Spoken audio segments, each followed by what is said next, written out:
Are you delighting your customers? It's a simple but crucial question that may sometimes be difficult to answer.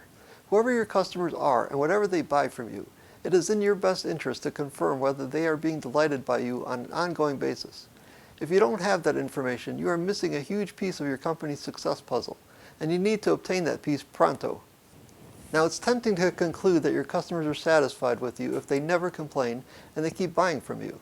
However, there is always a possibility that a new competitor can appear someday, start winning over your customers, and suddenly what was once a reliable customer is no longer. That's why you need to go out of your way to obtain as much feedback as you can about your customer satisfaction with you and do whatever you can to keep them satisfied.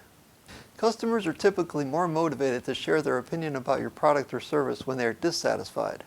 When a customer feels like they've been treated unfairly, that is when you are more likely to hear from them through an angry phone call or email in which they demand a resolution to their immediate problem.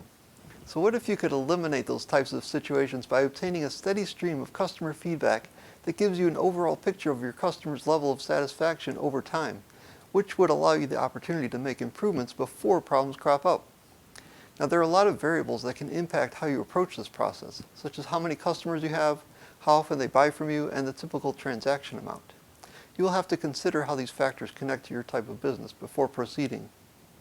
Right now, I'm going to do a quick rundown on a variety of ways you can gather valuable insight into your customer's level of satisfaction and even gain some useful guidance on how you can improve their satisfaction. Nowadays, there are so many ways to obtain feedback from your customers. There are some ways that require more interaction on your part and others that are more passive. There are conventional methods such as paper and phone surveys. If you have a relatively small customer base, you can even reach out to your customers individually, either in person or on the phone, to talk to them about their level of satisfaction. There are many online methods such as email surveys, adding feedback features to your website, and using social media channels. With all these ways of obtaining customer feedback being available to you, there is no reason you should not be collecting this important data. Now, before I wrap up, I want you to pay special attention to these last few points of today's video. First, if you're not already collecting customer feedback, you need to start now. Second, once you do it, don't think that going through it once is enough. It needs to be done on a regular basis because business conditions are changing all the time, and what is true about your customer's level of satisfaction one day may no longer be true a month from now. Next, once you have this feedback, don't just pick out the complaints, try to resolve those, and ignore the rest of the data. Do as much as you can with the data.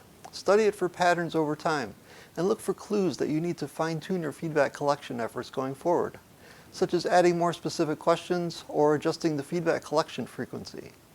Consider making selective follow-up contact with customers who are willing and interested to provide you with more feedback. Here's one final tip.